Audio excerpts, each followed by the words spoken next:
Welcome to the Outer Realm with Michelle Desrochers and Amelia Pisano. Airing live on the United Public Radio Network, 105.3 FM in New Orleans.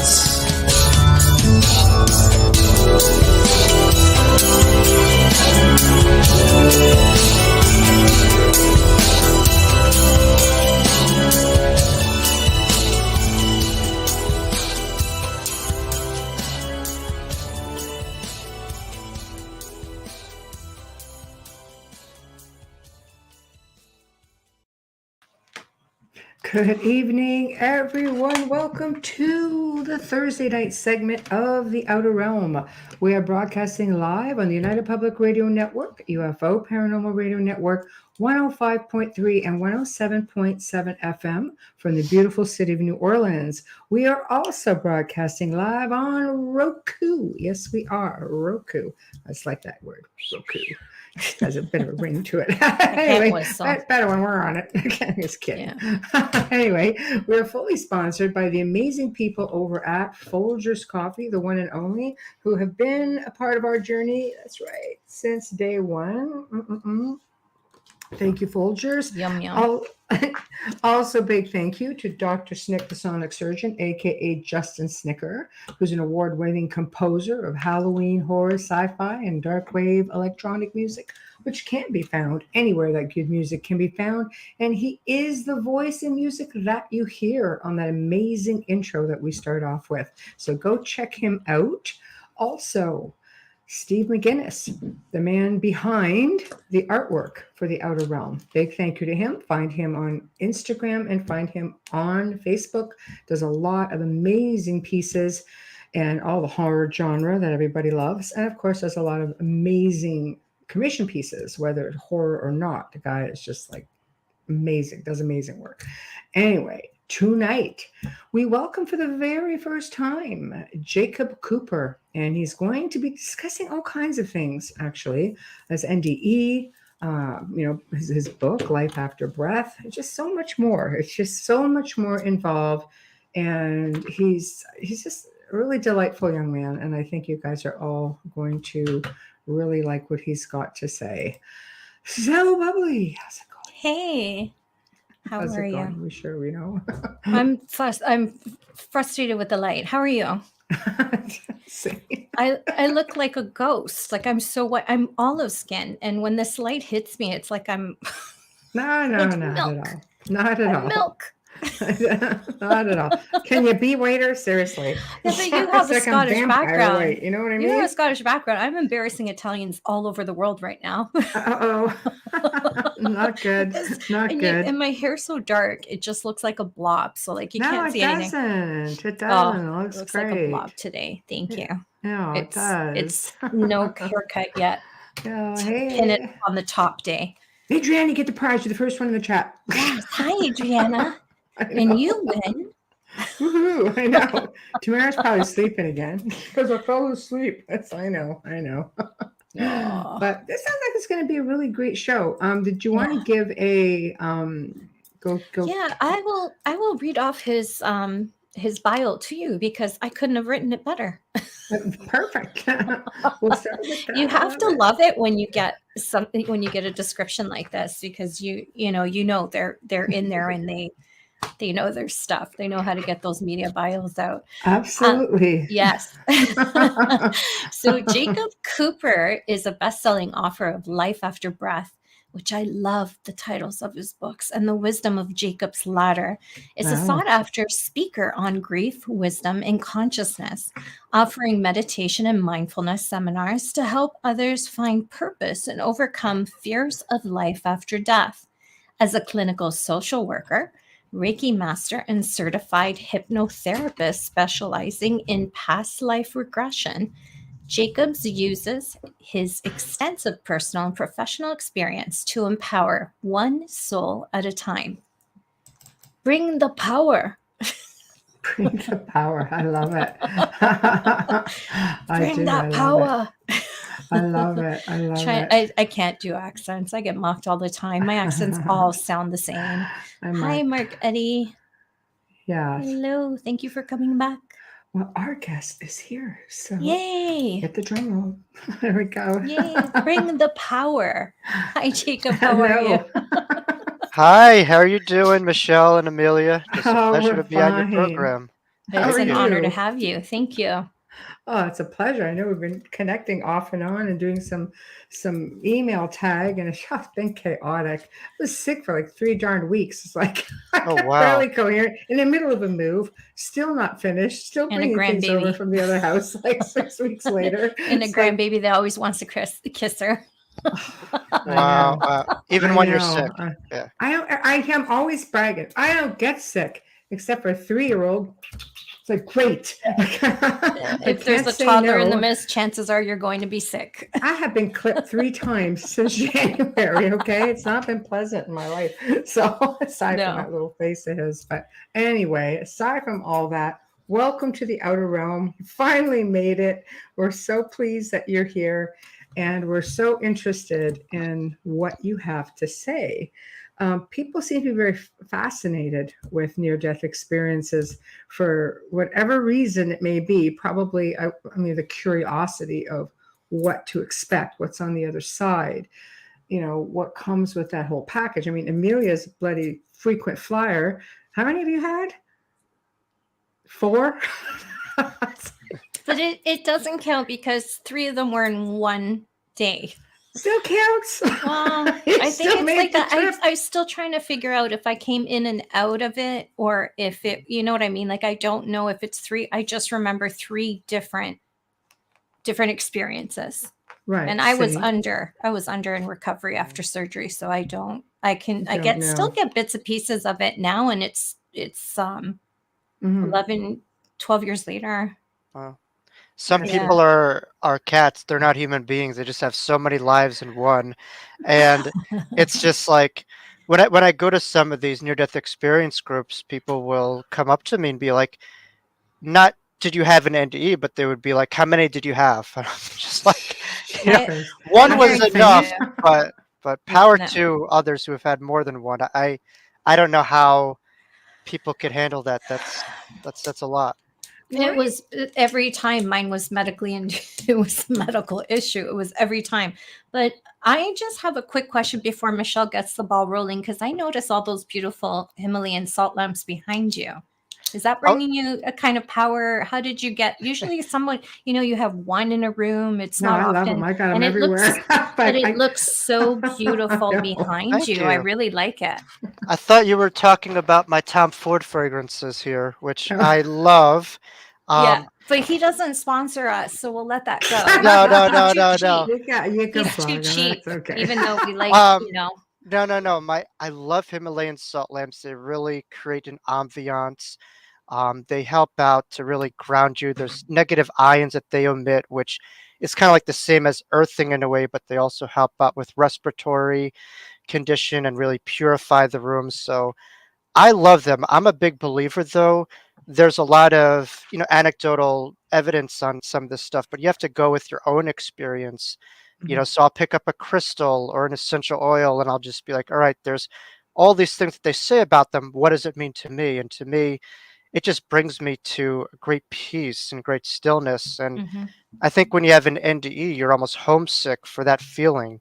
So wherever I go, I try to cultivate this ambiance for myself. And, this is my, practice too, where I live as well too. So for my clients as well, it's so important to feel at home because we're all just kind of visitors here on this earth. We want to feel grounded and at home as much as we can. Yeah. It's funny because they interfere with me reading. The salt lamps. Yeah. You're not the first person to tell me that. I know someone who was doing them in a salt cave, and you would think like they would hide in everything, but no, they had the adverse effect on them, and it's just because it wards off negativity, and sometimes you have to reach into negativity to read.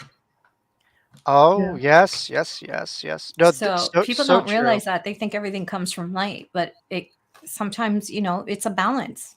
So if you're trying to get an answer, especially on a cold case, a murder case, or a missing child, sometimes you have to step over that fence. And that holds me back in such a way that I gave all of mine away, and I love salt lamps. I have them all over the house. They You don't make me have feel you, so good. I you I don't have know. know. any you don't have any extra to give here or no?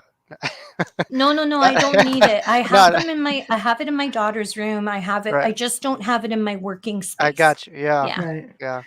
Well, why don't we start from the beginning? Let's start with humble beginnings and how what happened with your NDE, and let's take it from there. Stage is Why yours. why you are the way that you are, right? Um, it's a great segue because I know Amelia was speaking about going into the dark and getting the light, and that's very symbolic of the NDE itself, isn't it? Because what greater darkness do we fear than death itself? I mean, for many, that just death means just the end. But the NDE goes to the end and recognizing there are no ends. It's just a new Hmm. rebirth and a new reawakening. But I had my NDE at a very different trajectory that most NDErs have them. A lot of NDErs have them in their adult lives or midlife. For me, I was just 3 years old. I'll repeat that for listeners. I was just 3 years Wow. old when I Wow. had my NDE. And it does happen, rare, but it does happen for infants and children to Hmm. have that, and they're able to have recollection. But I went to, a playground in September of 1993, and I had, a condition called pertussis, otherwise known as whooping cough. Wasn't my parents didn't know, at the time, and so I went into this playground, climbed up on a ladder onto a slide, and I tried to breathe in air, nothing, and then it just everything shut down because I was suffocated. Oh And my so I gosh. lost it was the scariest moment of my life. I don't wanna, because No, it is everyone frightening. want My son had it. I had to take him to the yeah. hospital for oxygen. It's terrifying. Yeah. For infants, children, and rare cases adults, whooping cough could be fatal. Yeah, he It's was not to little. be taken lightly. Yeah. So I lost my human breath, there was nothing to hold on to, and it's as if, you're I was in a basement and I shut off power breakers, in a basement of the house, and that was happening to my body. My whole body was just shutting down one step at a time, and then I was able to feel and sense my brain. And in a moment, I just felt my brain literally crack in half. And that's when the spirit realm came in. I heard this incredibly large cracking sound. So I Hmm. know there's a saying, my brain cracked open and God or spirit came in.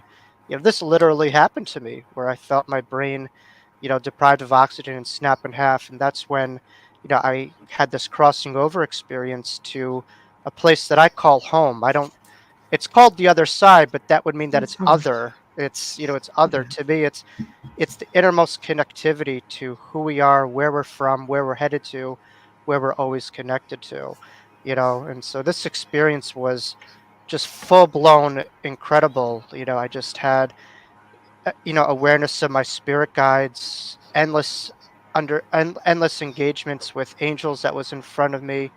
I was aware of who I was before I was in this body through past lives, aware of my own purpose, why I was here, in this human form, and so much more. So it was, such a double-edged experience. On one hand, it was the scariest moment of my life when I suffocated, but on the other hand, it was euphoric beyond words. And it was a place that was always inside of me and always inside of all of us, that sometimes we have our blinders on and we forget that we are connected to. We come before this body from that place, and we go to after this body to that place.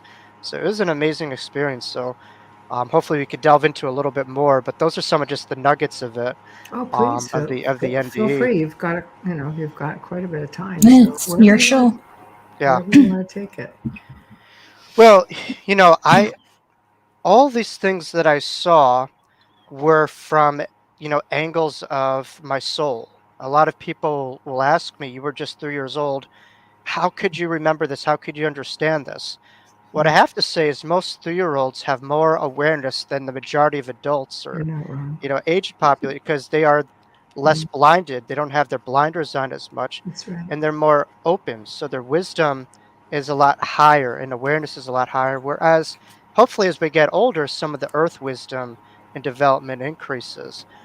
So this experience was really happening for my soul, the bodies that we take and the ages that we have are those that we experience, but they're not the full totality of who we are. We just experience genders, ages, cultures, within different bodies and different lifetimes, and they're all a part of learning. Mm, Um, but this was something that was always deep inside of myself. It wasn't anything foreign or new. It was just very, comforting. But I do want to preface that in this NDE, I had my own human emotions too, where I was just very traumatized from suffocating. And this NDE gave me a sensation of this timeless reality, where in our world, as Lao Tzu would say, we're used to holding on to the past to create more sadness or bracing for the future to have anxiety. When you have an NDE, you recognize the illusion of linear time as we know it, where there is no time. It's just kind of like trying to divide air. You can't do it even if right. you tried. You can't No, split up air. no. So you're in reality beyond the calendar time. But even beyond that, it's a time that you have an awareness of all was well, is well, and will be well. And that was the most comforting feeling that I had, where there was nothing to worry about. There was nothing, to brace myself for. I Hmm. was accepted, understood, not so much for what I was doing, but for my own being. And, Right. and being aware of my spirit guides, they were to the right and left side of me, my own guides. And they were my feeling is a sense of embarrassment that I forgot that they were with me this whole time.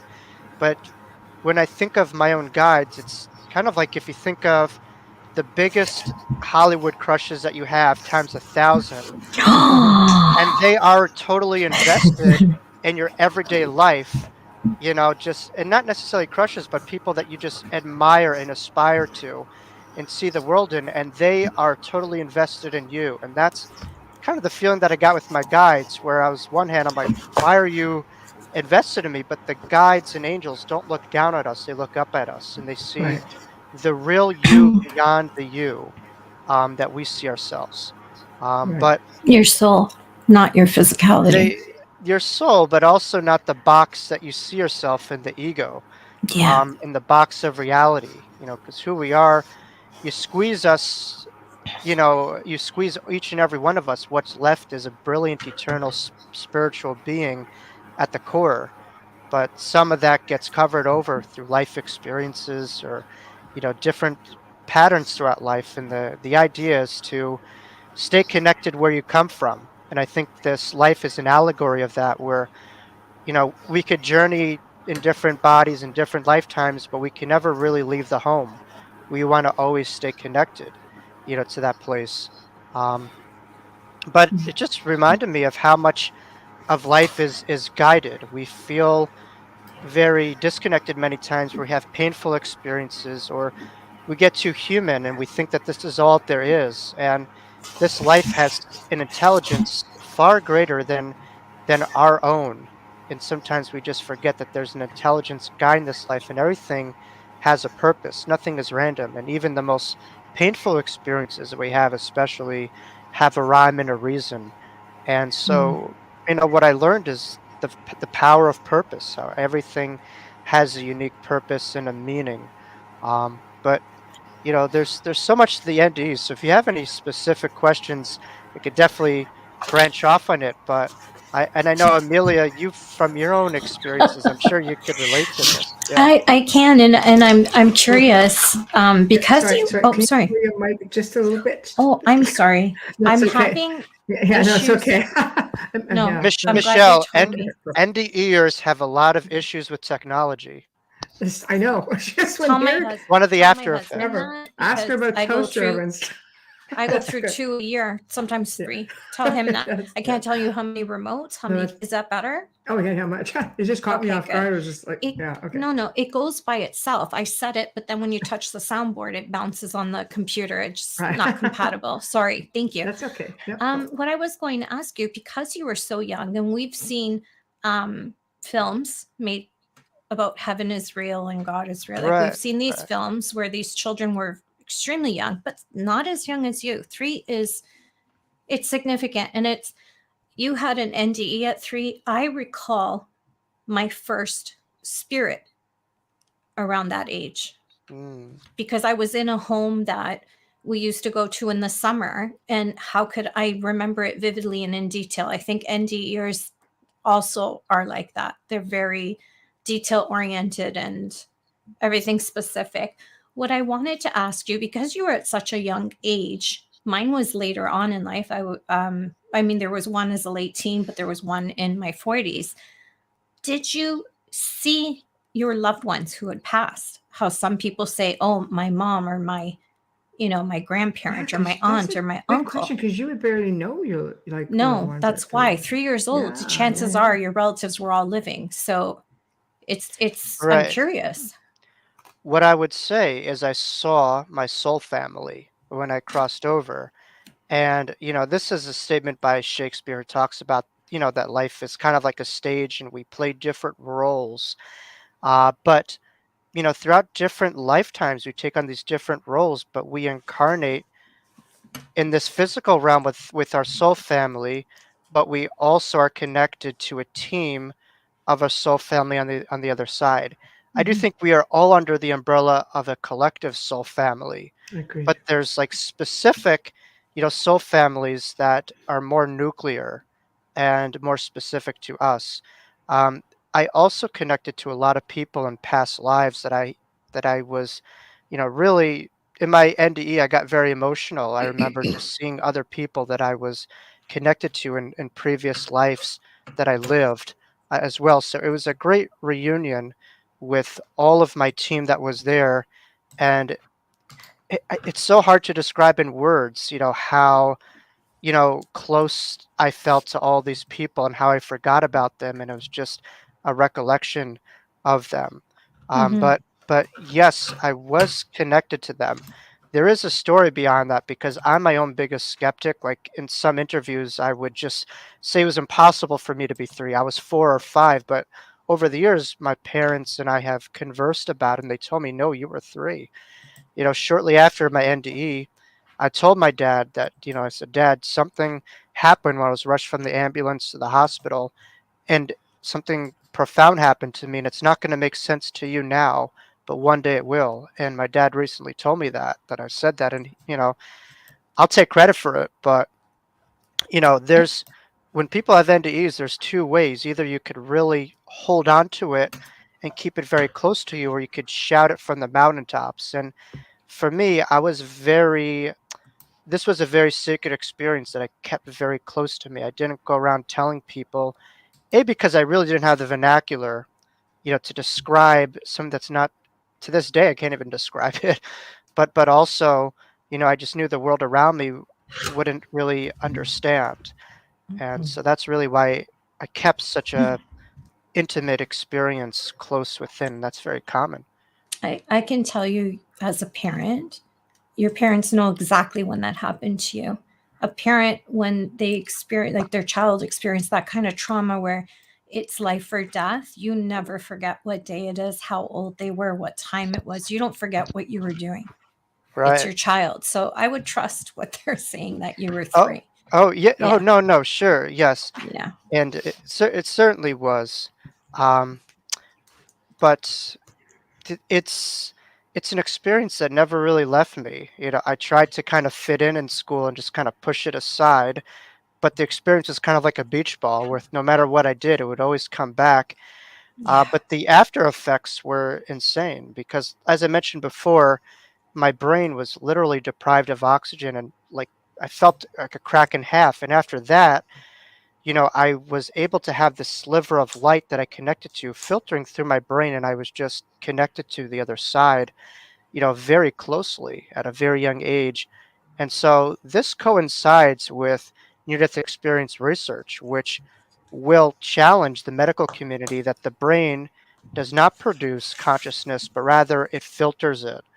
And so when Mm. my brain shut down was when I really had a lot more full, clear thought and awareness, beyond just being in this filter of the brain. So the brain is just a filter of it. And there's so many different, experiences that could voice confidence. For instance, There's a term called terminal lucidity, which, loved ones are, about to cross over, but they are able to have this awareness and experience of their loved ones on the other side. And they have so much clarity and they have this energy, but yet their brainwaves are very low.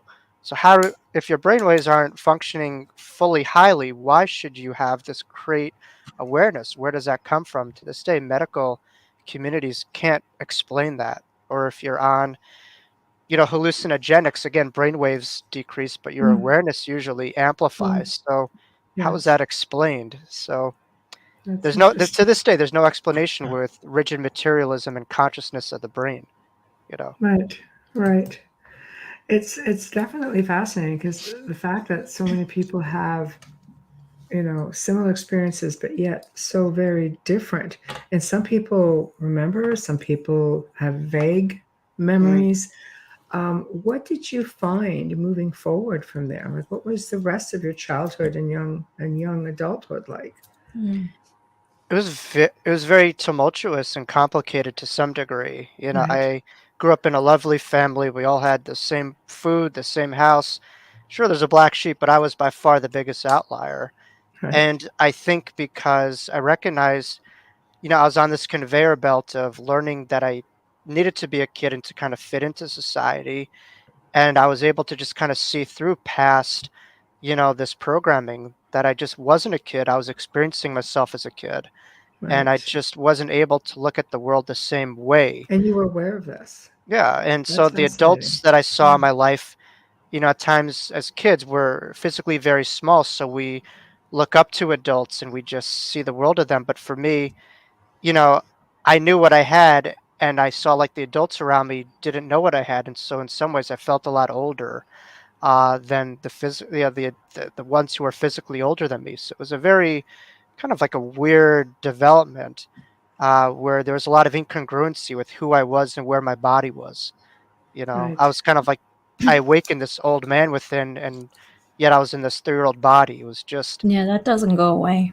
it was challenging. And sure, there's old Yeah. soul stuff like that, and Sure. I think that's a part of it. But I think it's um, a little bit past that. That never goes away. it's amplified. Yeah. Yeah. It's almost that Um, feeling of feeling more mature than people who are in the same room with you who are 30 years older. And you're right. just like, Right. yeah, it's really bizarre. It's not in a condescending way, it's just a strange feeling. Mm, Right. And the trauma, the suffocation was difficult. And I think it's why I'm able to remember it so clearly. It was just so traumatic.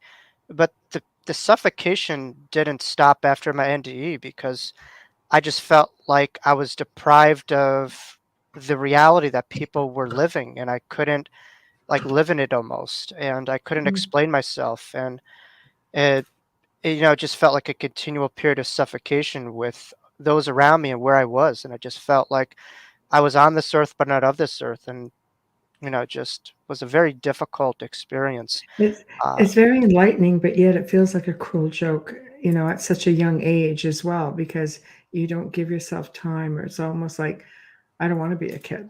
You wake It's up and realize, oh no, I'm back. it's too right, right, heavy. It's just right, too heavy for a child, I Yeah, think. right, yeah, yeah, Yeah. right. exactly. But what helped me was radical acceptance, and that's something that Yeah. I utilize with my clients to this day. And it's like the situation is what it is. And so what's going to be skillful? What's going to be helpful? I could continue to like push against this, but you're not going to help me. So I was able to find ways to just kind of like accept it and kind of go with it. But when it was meant to like be put up to the surface, was when I was able to really take full bloom. So I think to survive, I needed to push this not totally away from me, but somewhat in the distance. But to thrive, I needed to make sense of it all and find meaning of it in my life. So that's I think that could be all of our journeys in a way. Like some at some point, we have to really come to who we are and stop running away from it.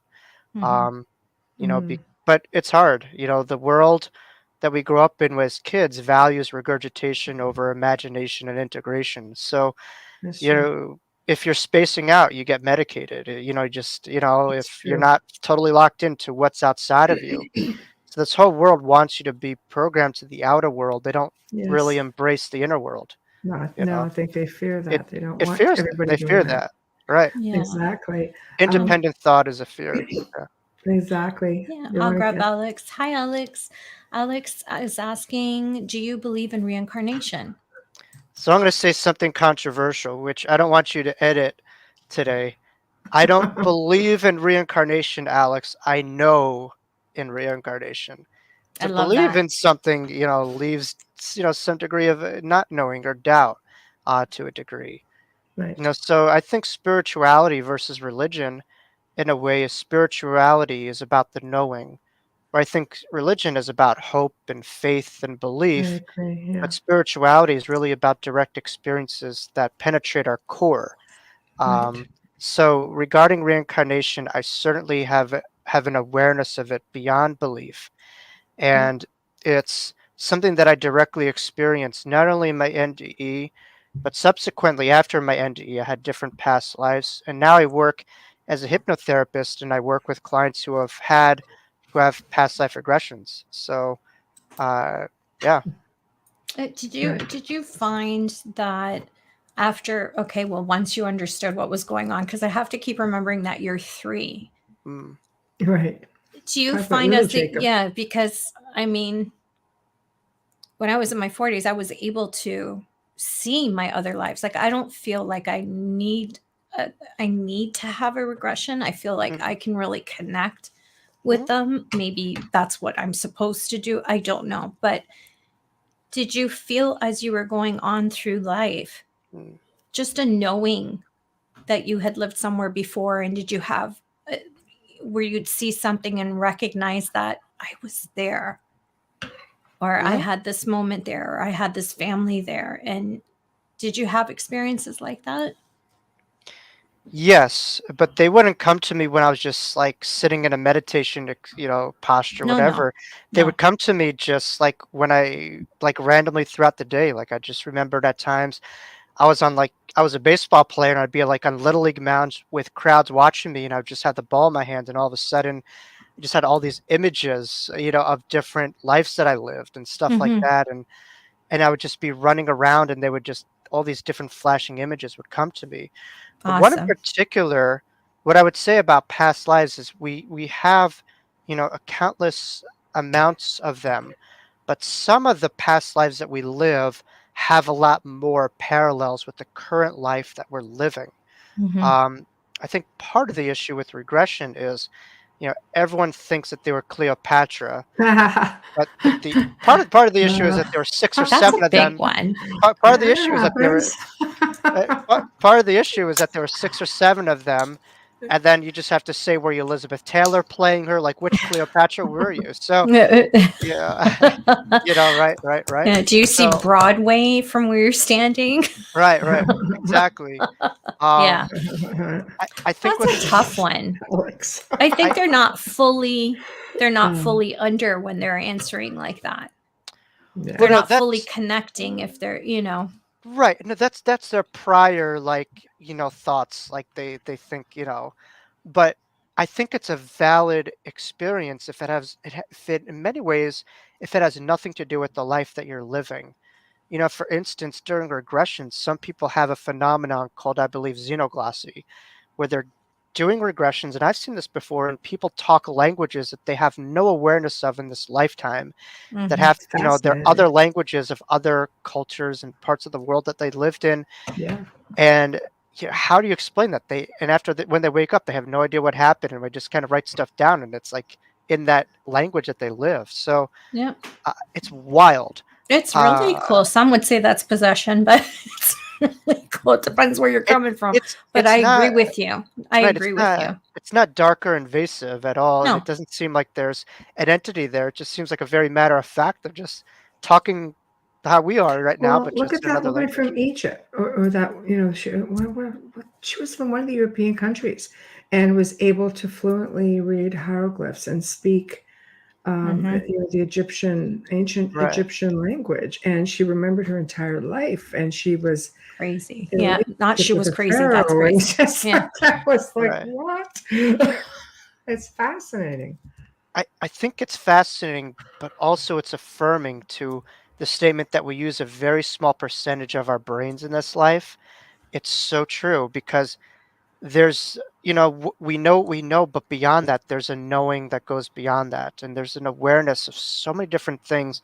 I kind of look at it, you know, it's a term of it. It's called the subconscious mind, but it's, to me, it's like the database in the storehouse of all that has ever happened to us in our lives. Some people call it the akasha, you know, whatever it is. Akashic records. There's Yeah. many different forms, but it's just we all have this incredible database that has so much more information that we're maybe not aware of at this time. It's insane. So yeah. Tamara makes a good point. So pretty much what we were just talking Tamara about. writes, "Hi, Tamara. Yeah, Cleopatra we associate the general public with is Cleopatra the Seventh. So which number Cleopatra were they?" I don't, Just reading it out for her. Yeah. you'd have to ask my clients who think they're Cleopatra when they come in. They would know better than I would. Yeah. If you get more than 7, you know there's a problem. But There's a problem. I indeed. think everybody, when they have this past life regression, they want that grandeur. There's sometimes there's something, maybe they worked for her, maybe they worked with her, maybe, you know, we don't know. And sometimes they could take on that role because at the time they may have been envious of this crazy turmoil life that she led. But, you know, sometimes I think that because I know many of my past lives, I was not rich and famous, like still not. So, you know, but I was always helping children. That was something that just recurring throughout every lifetime. Healer, yeah, I know nothing about it. Wow. Yeah. Some things we just carry over, and there's like we have different socioeconomic experiences and stuff like that. But we always carry that over, you know, of different energies and gifts.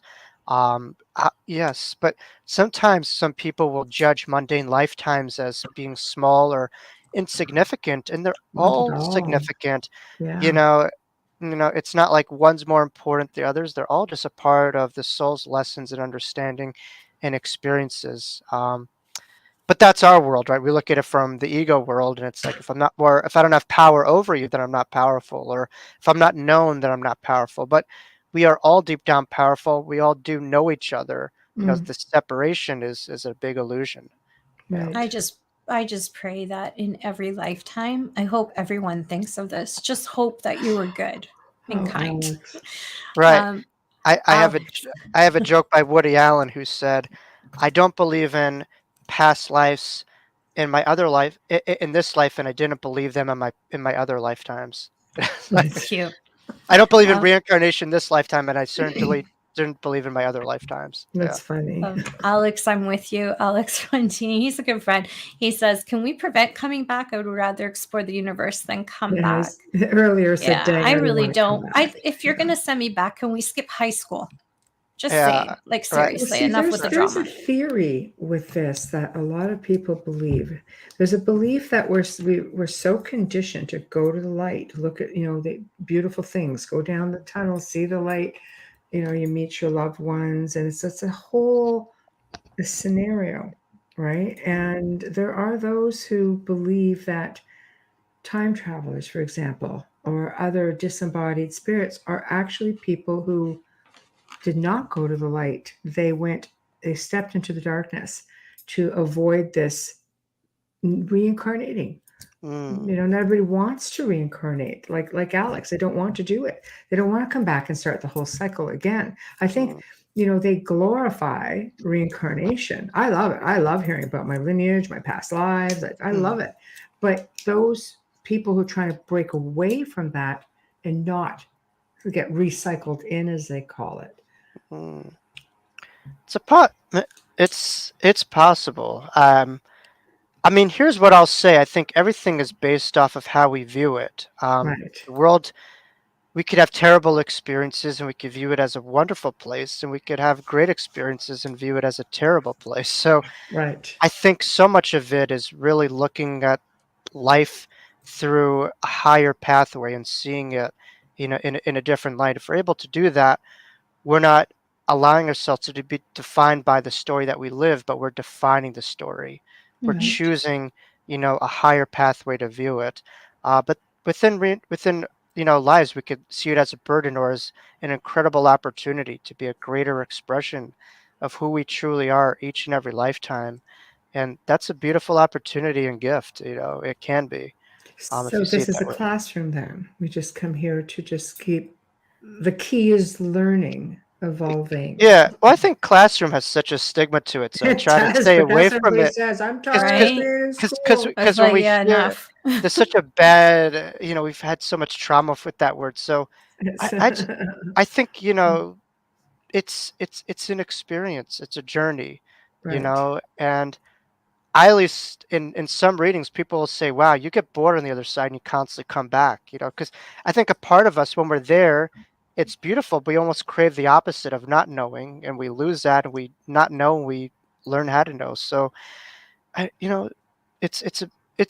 it's beautiful. I don't think heaven is just over there. I think heaven could be found in this All life too. It's encompassing. it's all connected, but we just have to have Yeah. a cosmic mind to see that too in Yeah. this life. Right. When you get this question, Amelia. Oh, yes. I was just reading it when Oh. you said that. Alexa, so would I have to go through regression to find out about past lives, or is there another way? No, I don't think that's the only way. I think that is a way, but I've had them.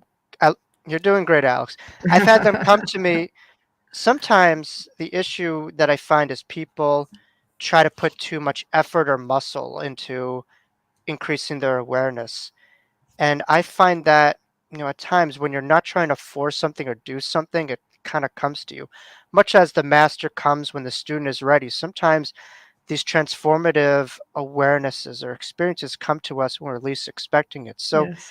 but we have to be open, we have to be gentle, and I kind of view the spirit realm as just a gentle tap on the shoulder. It's not something that's heavy or forced or so serious. It's very light and gentle.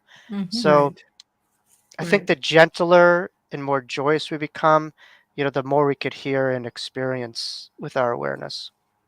I agree with you. I also Mm-hmm. think a lot of times they come in as what people would think was a dream, but it's not really a dream. I think you're just Right. visiting, you're just experiencing it. It's happened to me so many times to the point where I could smell, like if I remember walking just Mm, through glens, I just mm, assumed somewhere in the mountains of Europe and just, hills, rolling hills of grass. I could smell it. I could feel the wet dew on my feet or the cold stone on my feet. I right. could smell the area. It's just strange, like the sea. It's things It's like that. detailed. And then you start looking into it, or when it keeps happening, and all of a sudden, oh, we're going to give you an extra few minutes, so you get to go further Right. into it. I think it's fantastic. It's just we have to know the difference. Mm-hmm. Right. And dreams are so profound when I wake up from them. Sometimes you just question which is the real dream. Because when you're in it, it feels more real than over here, It's you know? true. How do we Um, know it? That's actually a good point. How do we know? and it just almost kind of reminds me of Dorothy from The Wizard of Oz, when she Yeah. just kind of wakes up. And I think we'll all be like that. But the key is we could be awake while we're awake. We don't have to Right. be asleep while we're alive. Right. We want to have that It's awareness here. it's Yeah. a After an total. NDE, and you were there. It's Right, right, right, right, They'd be like, no. right. for me. I think it's a sense of longing that you feel afterwards. That makes you Mm, feel like you've been home and you come back here and you're just like, you're missing everybody over there. You're Right, missing maybe the life itself. Everybody yeah. thinks back then, oh, well, it's just so primitive. Don't care. There's just obviously something that keeps drawing you there. right. I But didn't you want to come back yeah, in I one of think them. I think for a lot of NDEs, you're given two roads. It's either not your time, you have to stay, or you're given Right. autonomy. And for me, I was given choice, which is different. Usually it's not your time, you have to go. But I guess being so young, I don't Right. know. Right. Um, but it just reminds me that just we have our times here. Everything is specific. We have different exit points in this life, and Mm, in our human Different mind, we roles. we, we don't understand why people leave when they leave.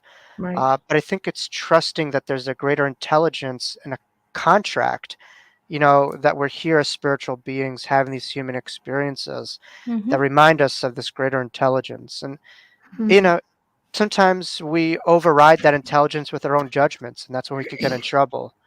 I Sometimes we think that we know better than, what's the universe says. My mom, I've talked about this before on air, so I'll keep it really brief. But my mom told me I had to go back. She was the Wow. one who said, no, it's you have to go back. Mm, And I didn't want to come back, but when I look back, because of course hindsight is 2020, mm, that was before I started working missing children.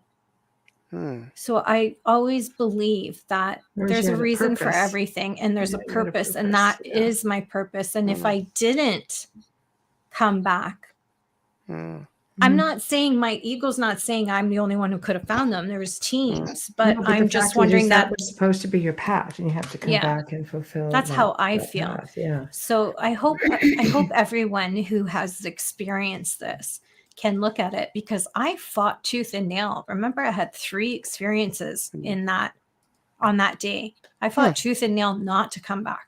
hmm. I know she kept trying to go back. I kept trying, yeah, Right. and it was a Sending you different back. experience every time. And then the last one was like the smack on the hand, my mom going, you know. And I have a daughter, and you would think that, but I was so taken in by the feeling of love, Mm, I didn't want to turn around. Mm. And it did feel like home, like you're breathing. It's love, it's warm, it's all of that. That's why I find what like what Jacob was saying, because it was home. It's exactly what Yes, you said. right. It is. It's home. absolutely. It does feel like It's where home. you I come agree. from, I right? couldn't imagine as a 3-year-old, though. You know, it's But different. My perspective, right. I'm an adult when I'm going through this, a child. Yeah, it was complicated, but here's what I'll say. There's a lot of people who try to find God, and then those who recognize that you find God by embodying God. And what is God? Is the giver of life, you Mm. know? And having an NDE, we're reminded of the life that we were given back in the eternity of life. And so there's 2 different types of peoples. There's takers and givers. We could Mm. have easily just taken this experience and kept us within, but we recognize that this experience wasn't just about us.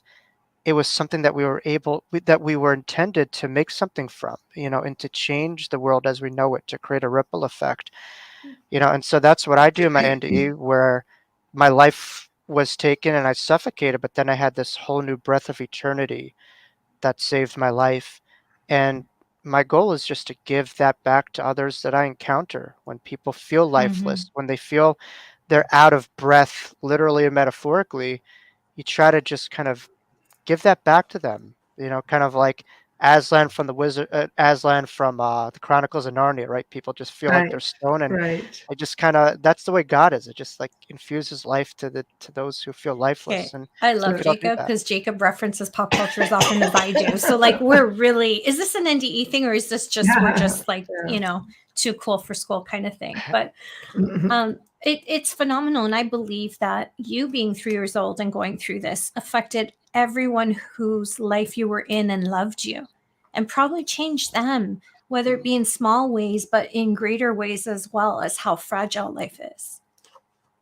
Right, right. And there's 2 ways to engage with death. I mean, we could look at it in a very fearful way, which is understandable, Mm-hmm. or we could talk about it. And I think that's why NDEs are so important, is they recognize that through talking about death, it's a form of gradual exposure therapy. In a way, we're able to talk about it, think about it, so we don't fear it as much. But more importantly, it's true that there's an impermanence to this reality, and we could find more meaning by making that actively a part of our awareness. That any Mm. given day we could be taken, and so we can engage with Right. impermanence with meaning and purpose, and not fear. So is Oh, this I why you love this. decided to get into doing past life regressions and working with people on a more spiritual level? Because I mean, you have some people who would come back from an experience like this, and I mean, we can get into mental health. We could get into like all kinds of different things here, because some people would, especially I would think at not so much 3. I think Mm, maybe even younger, or I mean older, like not adult. I would think that if you had a child who was more aware, mm, you know, having lived a little longer, 8, 9, 10, 11, going into the impressional years, mm, where your Mm-hmm. body's going through changes and puberty and the whole emotional changes that they're going through. Let's just throw that in the mix. And I was 9. Right? I was 9, yeah, and I think that really set precedence for a different path. Absolutely. It's a Yeah. different experience for sure. But I think where our greatest pain lies our purpose in many ways. And Mm, our biggest struggles is where our purpose is. And I think when you have an NDE, there's a bit of a misunderstanding because the world looks at it from the surface angle. They look at all the euphoric experiences and mystical experiences, and those are all fine and dandy and great. But there's a double-edged sword to it where you mm, could feel very alone, you could feel very isolated. Trauma is very prevalent with NDEers. So I my goal is that people, when they hear me, is to not want to have NDEs, rather to remind them that you don't have to die to have awareness. And I right. think people are tuning into NDEs now more and more is because there's something that we're saying that resonates with them. There's something that we're saying that reminds them of something that they already know. And that's why people are tuning into this more and more, as becoming more aware. And it's just funny how people look at us as afterlife people, and we're like the monopolization of the ones who holds the keys to the other side. But Mhm, we're all afterlife people. No one owns it. We just happen mm, to remember it, and our job is to be a gentle tap on other shoulders to remind them of that too when they're mm, ready. right, right. So that's basically you decided to go down this path. And what do you find? What's the most common? Like I don't really know how to word it. What's the most common advice, I guess, of people who you have worked with who maybe have had NDEs? The hindrance. What's the common? Are there any complaints with it? I mean, a lot of people Yeah. just like, oh God, yeah, it's just euphoric. Oh, sure, sure. Well, I used to run groups for people who have had NDEs or spiritual transformative experiences. It's unique because I'm also a psychotherapist, but I'm also an experiencer myself. So Right. all right, I'm gonna stop with the pop culture references, but both sides now, Joni Mitchell, not in a love way, but right, right, right. We're gonna Uh, get along really not well. not like not like not a romantic way, but I'm kind of like on both sides now, just Hmm. and that's how we learn. We're able to see things from the other's perspective. Knowing what it's like. I find the issue that people have is judgment. I think people compare themselves to other people or compare themselves to others' experiences, and they'll see someone who wrote a New York Times bestseller and think, "Oh my God, that person had the best NDE and mine is irrelevant." And not true. They're all relevant. They're all unique. Not one is better than another one. Um, and so I think that's where people get caught up is they disvalidate their experiences because they, you know, aren't on a big network or, not having, published books, selling millions of copies. And they think that they're inadequate. But, you know, the spirit realm is much different than fame and capitalism. It's not the same. I mean, in our reality, we associate the great spiritual teachers with, those that accrue the most and have the most following, and that's not always the case. It's we're all Mm, unique. We all have something Yeah. unique to offer. Um, so Well, yeah, sometimes you can look at it as when they're looking at other people and their experiences, maybe that's their lesson to stop living that way, right, right. and find the good in your own life. Oh, sure. It's exactly what you just said, but anyway. Yeah, no, no. And I don't. I know I give off over a lot of recommendations from pop cultures or movies, but I think you know No, I do a, lo- too. So a you're lot you're of a fine. lot of the producers or creators of these movies come from a creative standpoint, and creativity to me is channeled work. Hmm. You're tapping into a higher lesson that needs to be put out to the broad stream public. But one movie that really just moved me was by a Pixar movie called Soul. I don't know if you've ever seen it, but that just no, blew no. my socks off. I don't want to give away the movie, but the movie basically they consulted with like near death experience researchers, and it's really about NDEs in a way through like a Disney Pixar level, Hmm. and they're like accessing the other side and through like this like whole Disney digital Pixar way. But there's Yeah. like a part of the movie that speaks of the ego where, we think our life's purpose is to get that big stage and to do that big thing and to have that North Star. And then that's really, we get to that point where like, what's the next thing? It doesn't satisfy our thirst. We just want more. And, so much of life is really understand the little things is the big things really.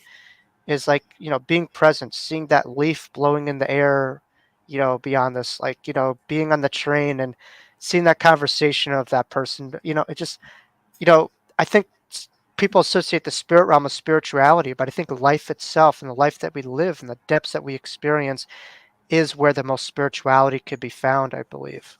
You know, Right. Mm-hmm. how present we are, that is how spiritual our lives could be, Right.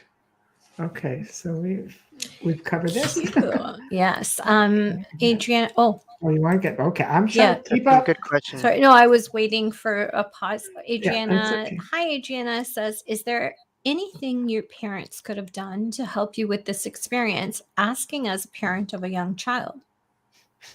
Well, the issue with me, and the great part is both my parents are fully here and coherent, and so I wrote a book and it was a memoir, and I discussed a lot of what I experienced, and that was the hard part, is that they're still around. So, but I was very fortunate that later in life, they were able to not judge me and fully embrace it, and even when I got older, they were able to tell me things that helped me make more sense of it. So I was very fortunate.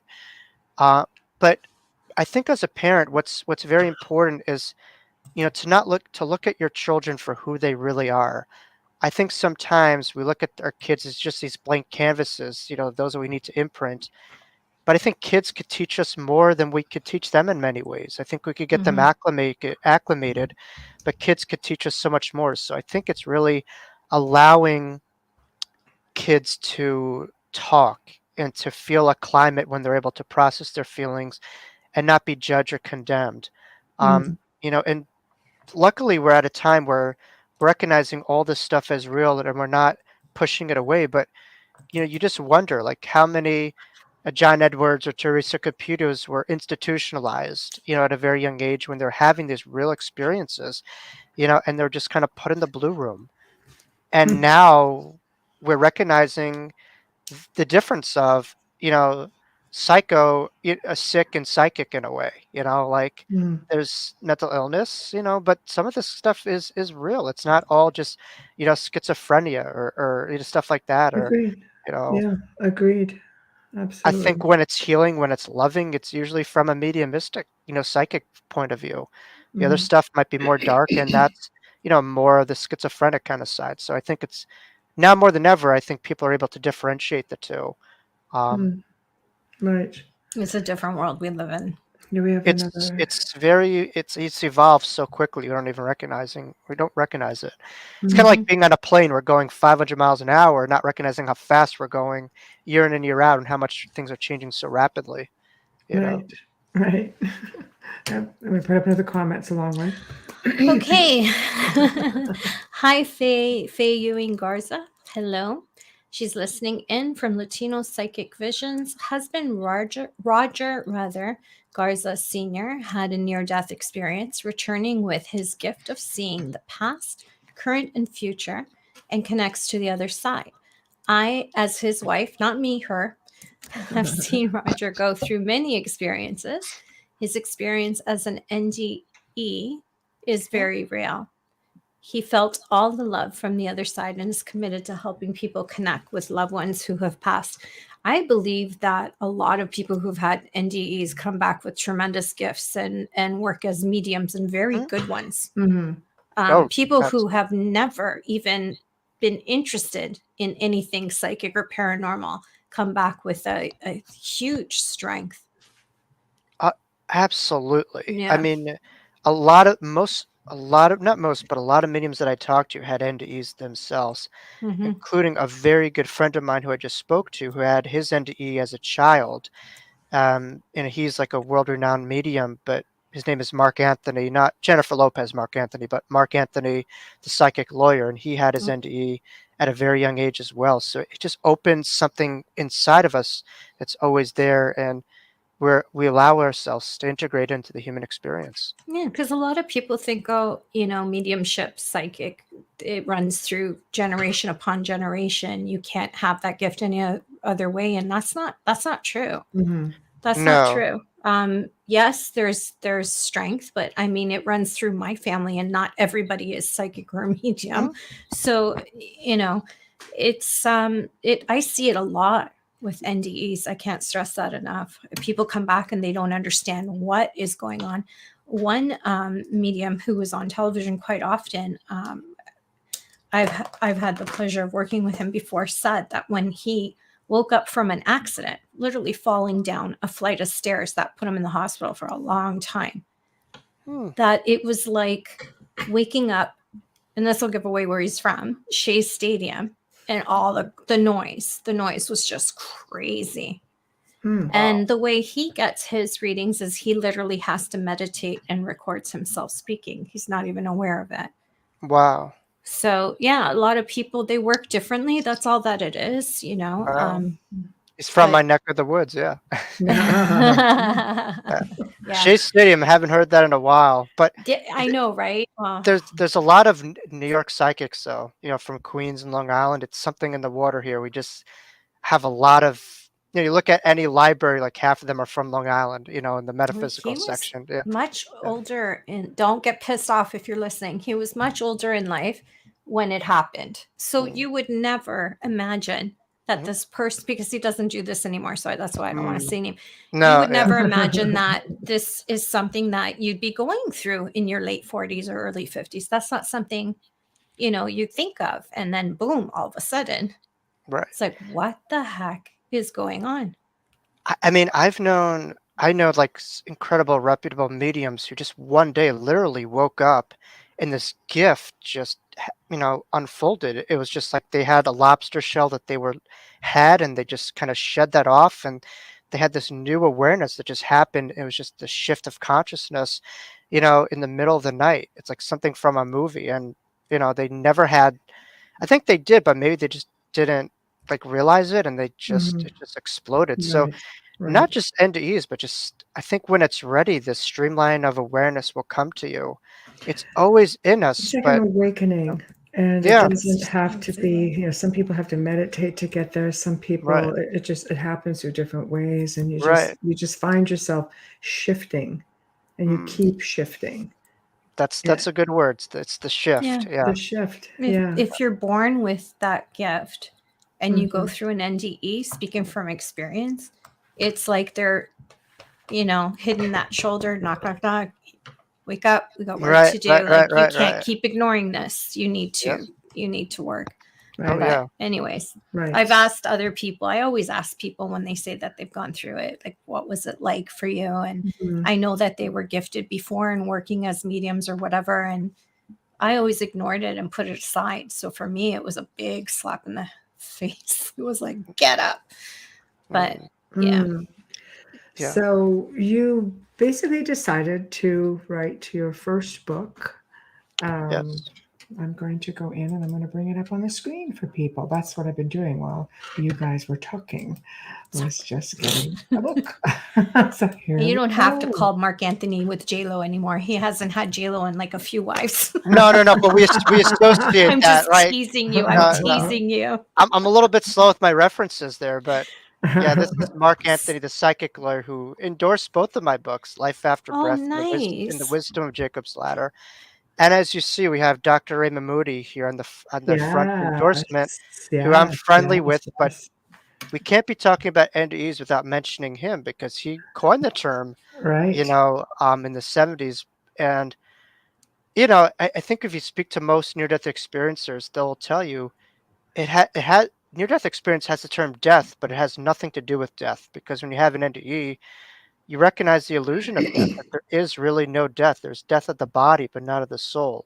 Right. No. And so I almost say, in my mind, like I give the world of respect to Dr. Moody, but in my mind, I view it as an eternal life experience or an ELE. Like, you Right. just remember eternal life. You remember we can't die, So Right. Life After Breath in many ways is a homage to Raymond Moody's book, Life After Life. but it had to do, I mean, for me, that I suffocated, and there was life after that. There's life within the breath, and there's life after it. But I Right. think breath is life, and I released it like right during the time of the pandemic, where so many were having a literal near-death experience. But I think the globe itself was having a near-death Yes. experience, Yeah. in a sense that the world that they knew was just yanked from them, and they were just kind of forced to live their lives differently and to surrender to a different transformation. Mm-hmm. So literally, metaphorically, people's, breaths were taken, and so how do you work with that? And so I use my NDE as a model for that in many ways, and the near-death experience as a model for that. And I think it's really surrendering past our pain to a greater breath and a greater consciousness within. And Right. that darkness, when it comes in, we're able to really see that darkness and see the light, through it. Mm-hmm. You know, Right. Right. All right. And we're going to go. Hold on. I'm going to get rid of this one. Go to the next one. I love the title. life after breath. Yeah, Yeah, I it's love it. it's it's it's really a homage to Dr. Raymond Moody, and It's um, perfect.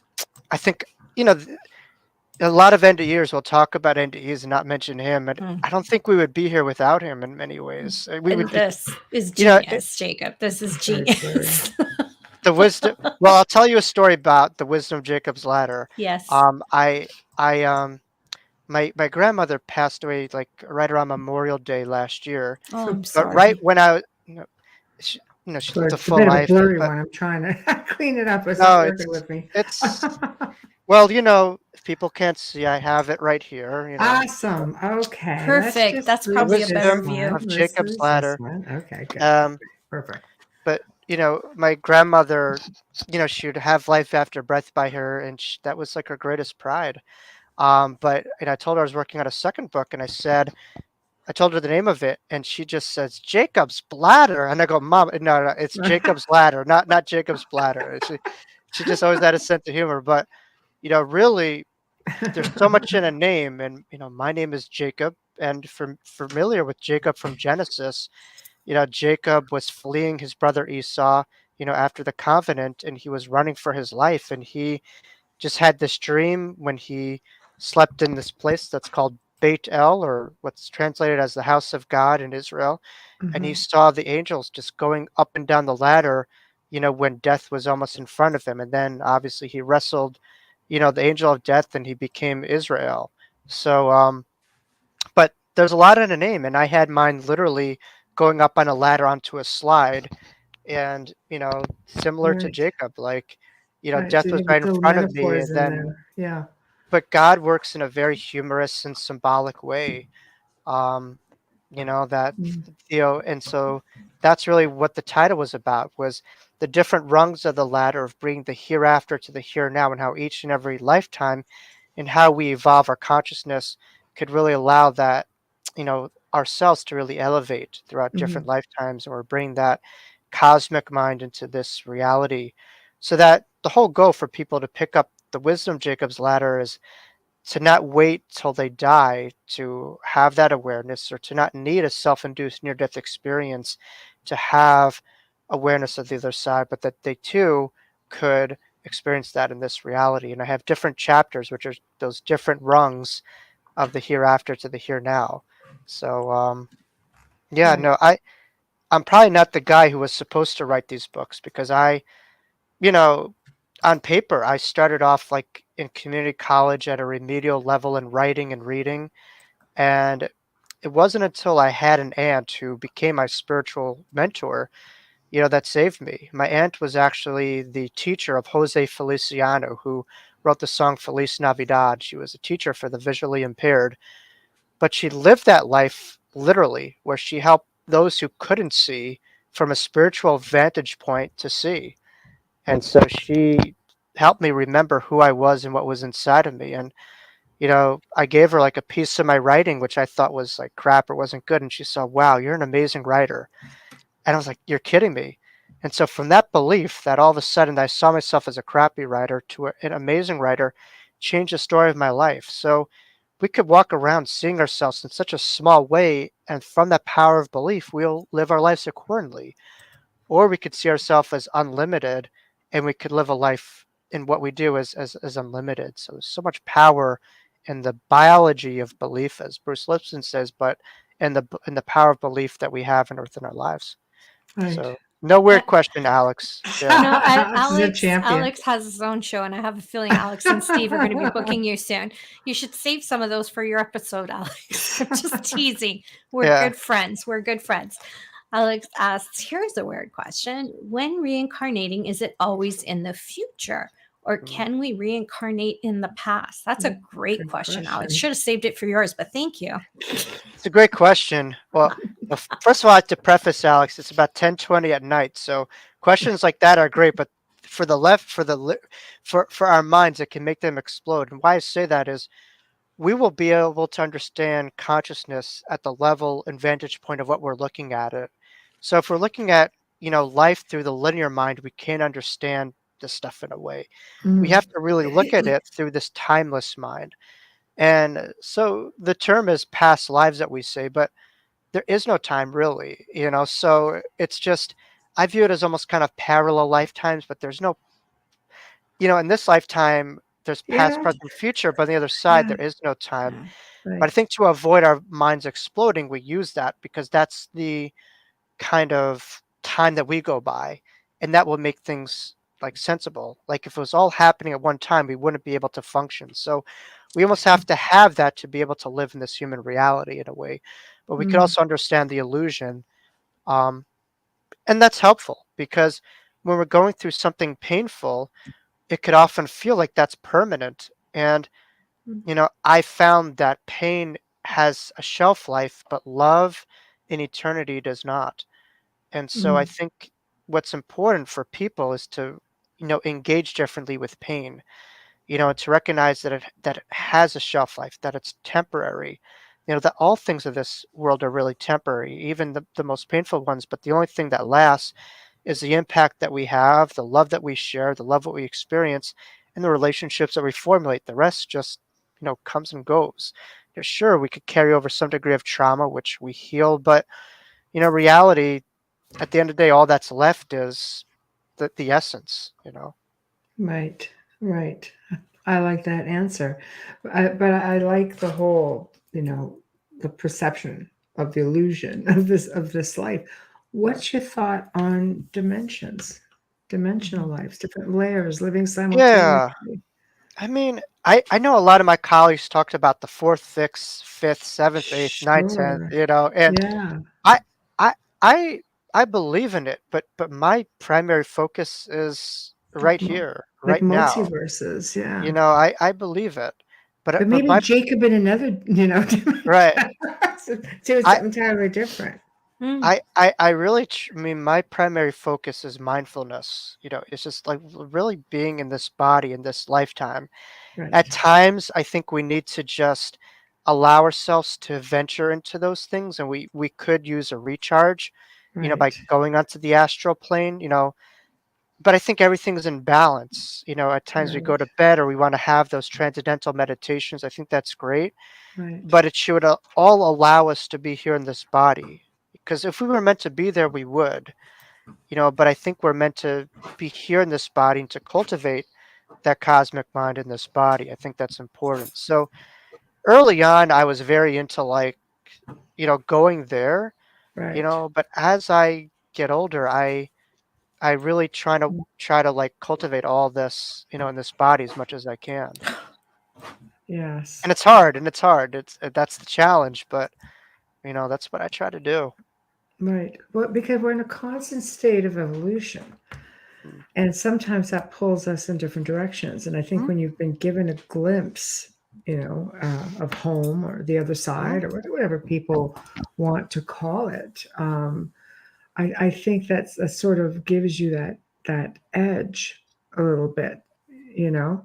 Oh, Alex, Telling It you, they're can, coming for you, there Jacob. is. it can, it can. But I know you had my friend who actually referred me to you. You've had Peter Panago on, right? Yeah, Peter's Yeah. awesome. Panagore. I like to Panagore. Italianize the Greek name. Yeah, no, We Peter's love got Peter. he's got We a love strong Peter. Greek background, but he's a good friend and colleague of mine. Yeah, Yeah, he's But awesome. he's a Love great him. guy. why I bring up Peter is he spoke about how death was just the beginning. That's so true. When his NDE, it kind of taught him like that was just the beginning of the awareness. In other words, it didn't have a full monopolization of it. We just kind of touched on the precipice of this, and there was just Right. so much more.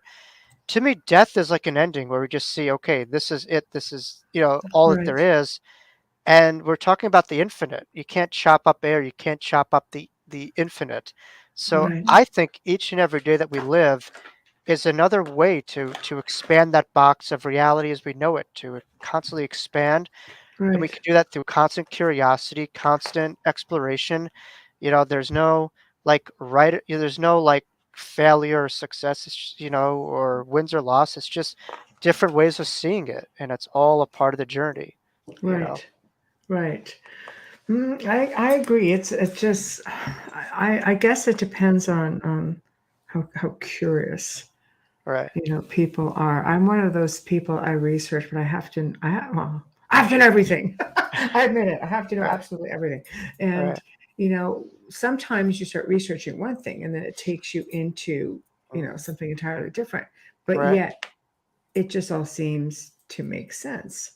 No, sure, You know, like absolutely. I don't know. I like the whole multiverse thing. I like the whole dimensional thing, and I it's I think just that's great. Yeah, well, our producer is the one that sort of like gave me a kick in the rump with that because speaking paranormally, people will say, "Oh, well, we'll talk about ghosts," hmm, and he would always sit there and razz us and say, "It's a dimensional bleed through." I'm like, suppose. I suppose it could be, right. but it just ruined it. but in the same It, respect, took us into a different, direction altogether. Night Oh, night. no more Dream of questions. burritos. Night night. Burritos. Wow, we should try Burritos. some burritos. Send you to bed hungry. I Would love you burritos. Oh finish my that lord. burrito before talking Oh, else? these two, the burritos. Yes, The three of us, yeah. Bad. definitely not me. Oh, Um, yes, Chanel M. Fletcher. She wrote, I sense fear of dying. I'm hoping I'm reading this right. yeah, I don't want to die, but it's not something I fear anymore. Hmm, Oh, right. that's But this is good that you don't death is fear it. like a trip to another world. Yes, it's Yeah, because transition. she's had NDEs also, so she wow. doesn't fear it anymore. So I guess that's a really big benefit. Um, Hmm. I love this comment. Death is like a trip to another world. I Yeah. read that. I Yeah. it's I think once we touch our souls, whether that be through an NDE or through meditation, but we really touch our souls, we recognize, you know, the soul is beyond the body.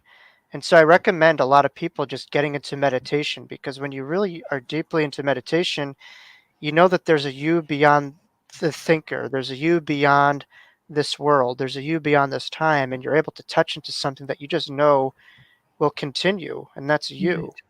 Right, right, And I think when people identify themselves with their bodies, they'll have a hard time believing themselves going on because that's all that they see themselves as.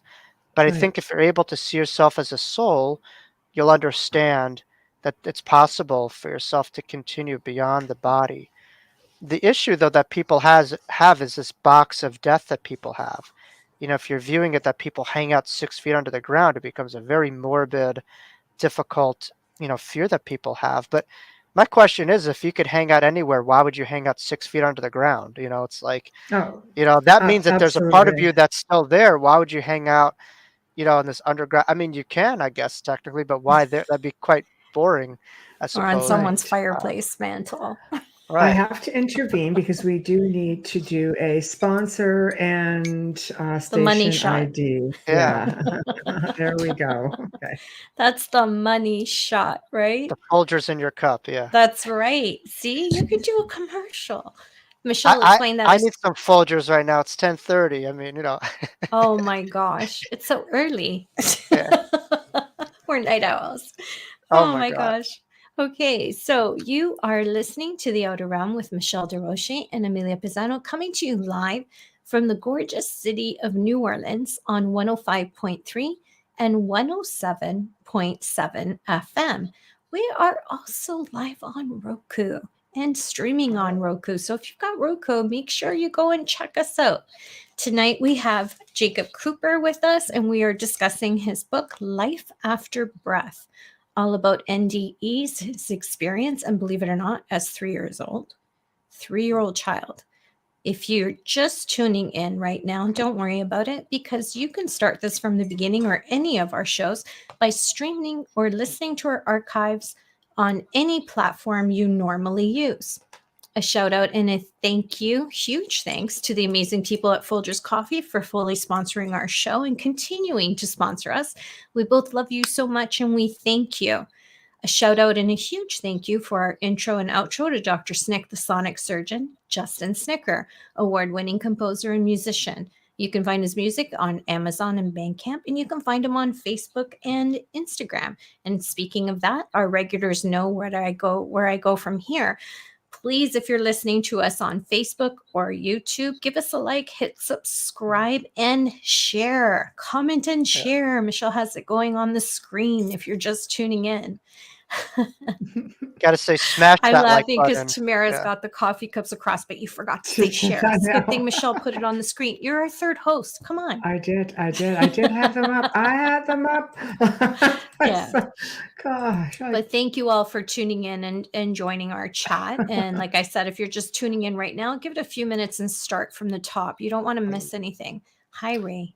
And the share. archives Thank go you, up Tamara. really quick too. So Yes. they'll be up really quick after the show. If you want to start completely over, usually within about 15 minutes. Yeah, share the link for the show with people that you know, or friends and family that you know. I'm selling it. I'm just telling you. There we go. Regarding the Folgers, though, there could be like a spiritual twist to the best part of waking up. It's like recognizing that we don't die, You should do a can commercial. that. Right. And no, It's you just like can. And then you can promote your book. That's Yeah. right. We always That's what tell you do. people to recognizing we don't die. That's a part of waking up.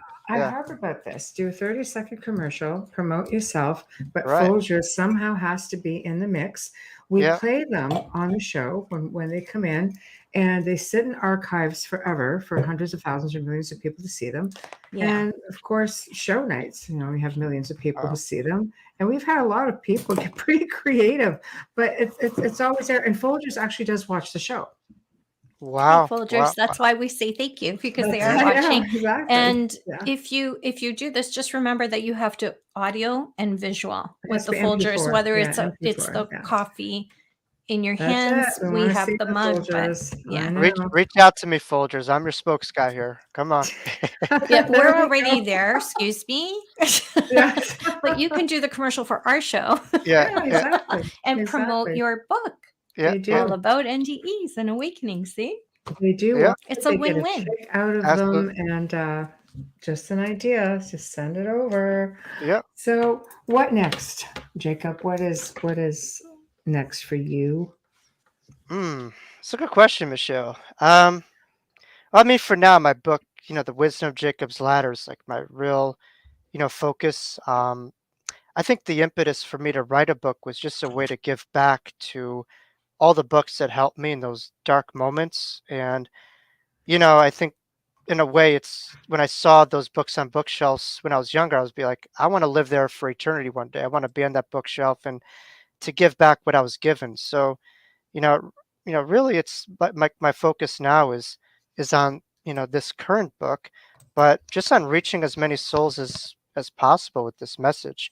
I found that, this message, the meaning of this message is for me to like release it as much as I can. If I hold on to Mm. it, I'm not really living, but if I'm letting go of this message, I'm fully living. Yeah. And I think our world, we stigmatize letting go as giving up or surrendering. But really, surrendering is is where we could grow the most. It's where we could expand and evolve the most. And for me, I'm just allowing myself to go with the flow of this message and allowing it to take me where it wants to. I mean, I've had people from the UK contact me to want me to go there and different parts of the world. So That's fantastic. um, I'm open myself to infinite possibilities, but when you come from a place of service, you just know you will flow where you're meant to go. Mhm. The key is just to not Yes. get the ego in the way. Yes. When No, you yeah, think like, "Oh my god, I'm so exactly. great," stuff like that, it's Exactly. really Yeah. not Yeah. much to do with me, but just, using this Yeah. as a channel to make the world a better place. That's what it's about. I So, love that. I love that because you put it eloquently when you're in service. Service to others. That's what it's about. It is about servitude in one form or another.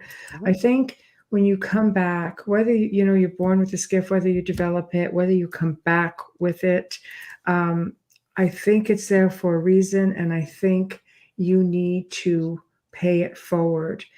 You need to mm, leave your mark. You need to leave the world a better place than how mhm, you found it because you were a part of it. mhm. You know, Right, right.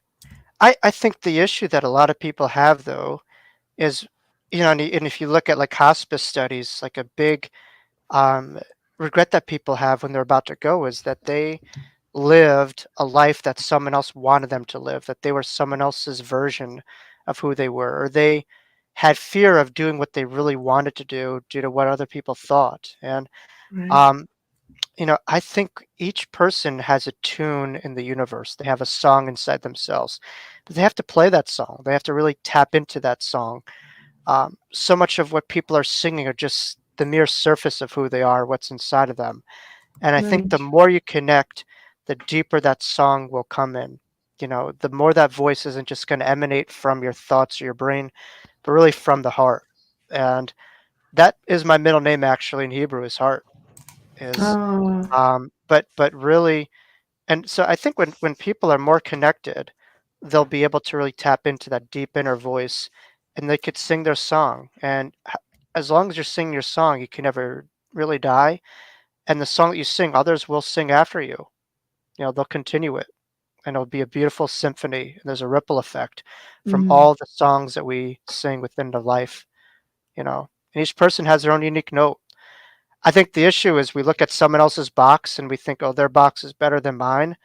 But mhm. when with everyone's box, they have their song to sing, and no box is better than others. You just have your song to sing, and that's what Right. people have to focus on. It's not what someone's going to think of my voice or what I do in this life, but you Mhm, know, just your box. You got to figure out who am I, what am I about, why am I here, what's my message, what's my essence, and mhm. sing it loud and proud. That's it.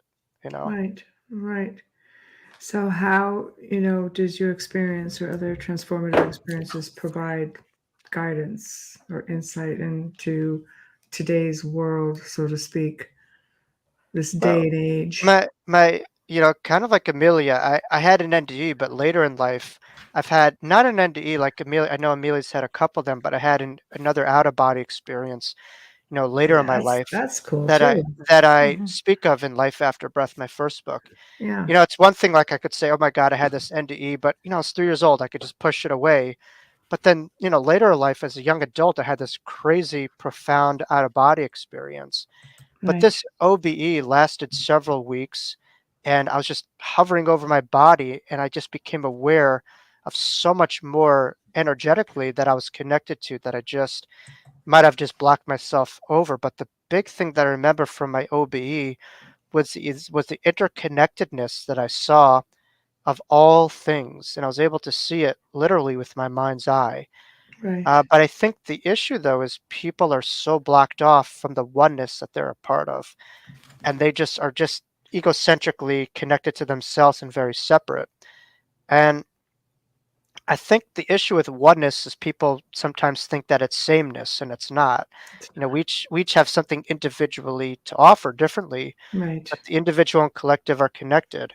But oneness speaks to my NDE because my NDE happened in a playground and I was just a young child. So we're all children's in God's playgrounds here to play as our brothers and sisters keepers, to Very be symbolic. here Yeah. is so much symbology in this, Yeah, thing. It's crazy. I know. But I think, oneness isn't just chanting and feeling it, but actually living it and seeing another situation as not other, but rather an action to calling and something that we're a Mm, part of. And that's my hope that the last couple of years that we live, with this whole situation is that we didn't Mm, other a yeah. situation, that someone in Australia wasn't just pushed away, but rather it's just like, all right, this is a part of my foot. It's a part of the whole human body, and we have to address it because we can only make this through this life together. We can't make it fragmented. The me has to be in the we, for this to work. Right. I agree. I agree. You get a lot of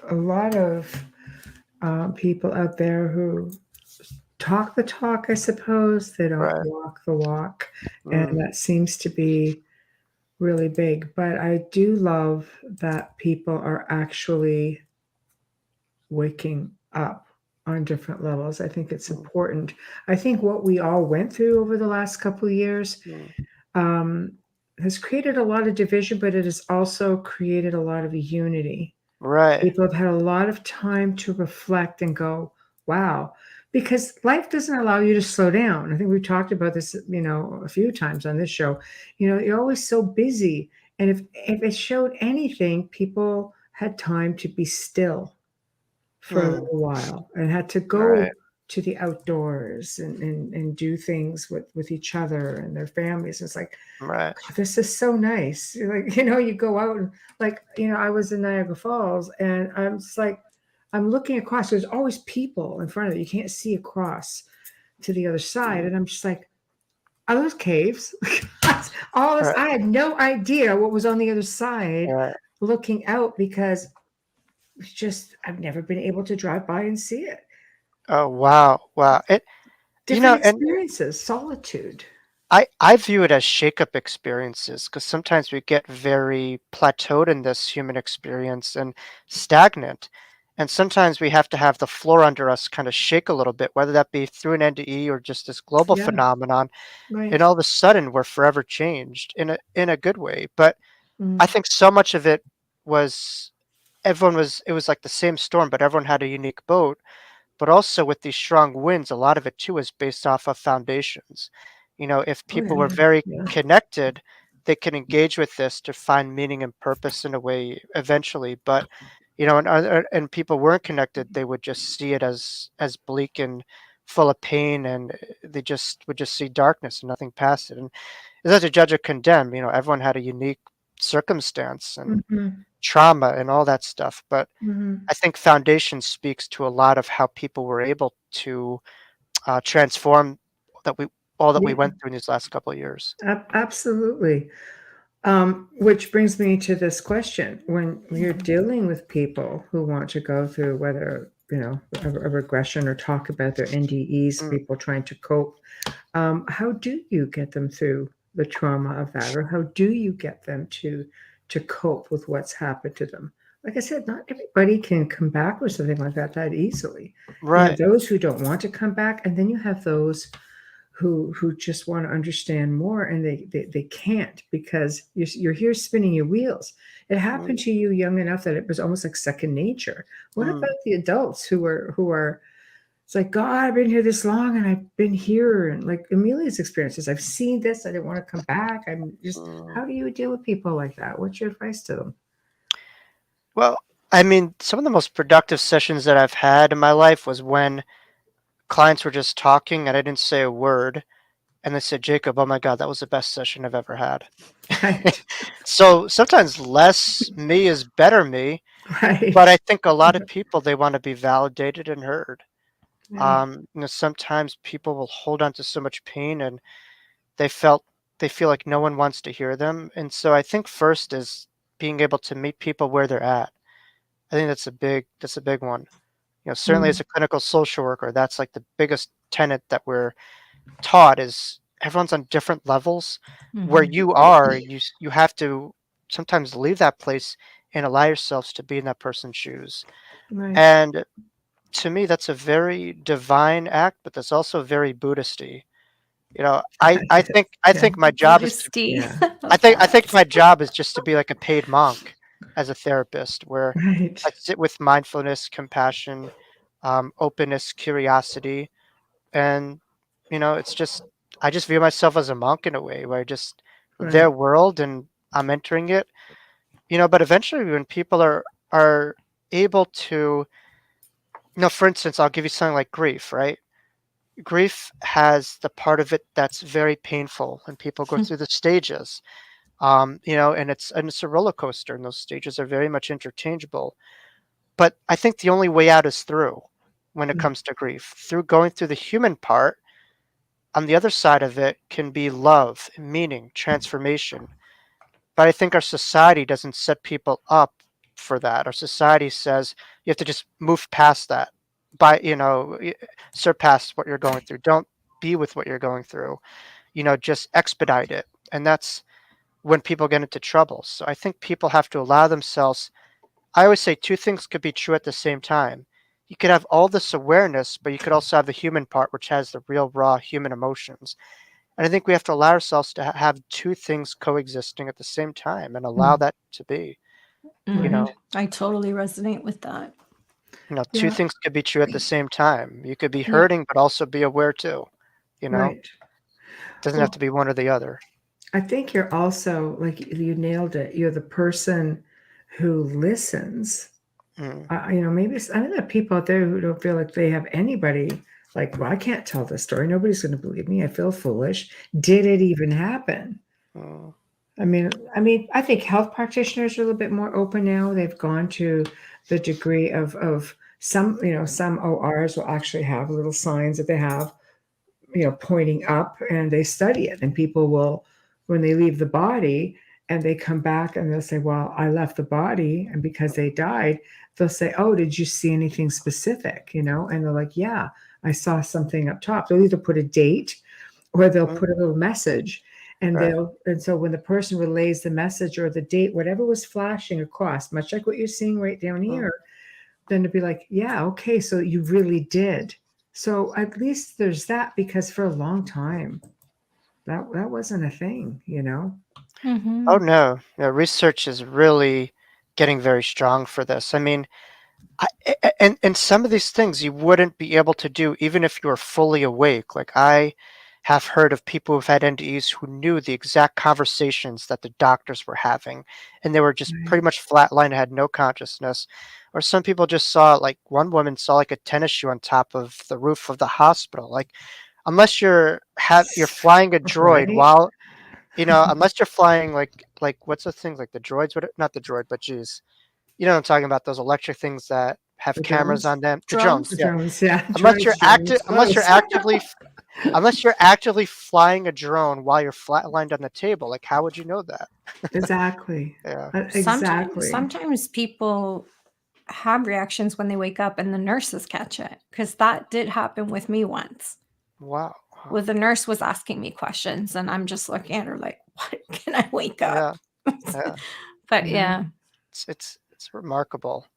What is being found right now, and I think a lot of it has to do with the advancements of medicine, which I think is prolonging that incubation period between life and death, because with all these advancements, I think that's helping to extend that. And the more validation that people have, that this is something real. I mean, I don't think I would have gone public with my NDE if I didn't know what it was. Okay. I mean, the fact that it had a terminology to it, the fact that other people had it was when I really first started getting public with it. I picked up a book that was gifted to me called Embraced by the Light by Betty 80, and that was the first time I've ever heard of the term near death experience, Wow. or someone who had it. And I think it gave universality to it and just allowed me like, whoa, there's a term for this. Other people have it. And Right. so Hmm. I think a lot of people hold on to things when they feel very isolated, but once they see that other people have what they have, they're called to action and they're able to identify it. And that's very cathartic in a way. Well, I agree, and I think it would depend on the support of those around Mm, you. Like you found sure. you didn't have a terminology for it. Obviously, you're 3 years old, but as you got older, something substantial happened to you. How did your family, react? Like you came back, and did you just kind of go blah blah, or did they have any inkling? Because obviously Yeah. you were this like old soul in this like old man in this little boy's body sort of Right. thing with the Hmm. wisdom and everything else. I I really kept it close to my heart, but like I said before, my dad was the only one who I really told, and I said, something profound happened, like one day it's going to make sense to you, but one day, but right now it will not, because I just really didn't have the Right. language to describe what I had. Yeah. Um, but I was forever changed. I mean, I just remembered, and I speak about in Life After Breath, my first book, where having this NDE, my intuition was insane, where I was just, having this interdimensional communication with loved ones and stuff like that. Right. Right. And I just remember turning to a classmate and I'd be like, are you seeing what I'm seeing? The classmate just looked at me like I'm someone from Mars. And I was just like, all right, I'm Cuckoo for better off. Cocoa I'm Puffs. better. Yeah. Yeah, I'm just better off holding on Right. to this privately Right. rather than talking about it, because I just knew that the world around me doesn't understand this, and it was like frustrating and very Right. isolating. But then I was fortunate enough to come out to when a world was ready for this, and a world was really bought into this stuff, when I Right. was ready. So I think timing is everything, and it Yeah. wasn't time for me in my life to get public with it as a kid. Mhm. Timing is everything. I mean, now I think we live in a day and age where, like you say, even medicine and even science Mhm, has basically started studying it. mhm, You know, science is very curious about what the essence does upon death, and they're studying it. I just saw some ridiculous article today. It says, What does death look like?" They've bottled death, and it looks like this really beautiful blue light. And I'm just like, I should bottle that. This is like, it's like, this is an article. It's like, but people send me all kinds of things, but what it tells me, as far off the cuff as it may be, mm. is that there's interest and that somebody out there is poking and prodding and at least trying. Yeah, and it's getting things rolling. But I think it's important that it's hard to say what comes first, the chicken or the egg, Right, but how we view the afterlife or God, I right. think, will inform the lives that we live, and how we live oftentimes informs how we view the afterlife and God and our life experiences. So the two are very related. So if you view life as a place that's condemning or cruel, and that's your experiences, it will be very hard to have a viewpoint of God as unconditional. But I think if you have these experiences, with God as someone who's far beyond an abusive parent or principal or Yeah. policeman of authority, and just, this unconditional love beyond maybe our experiences here, that can inform the lives that we live. I mean, it's so Hmm. interrelated, I think. Right, I have a right. theory on the chicken and the egg. Yeah.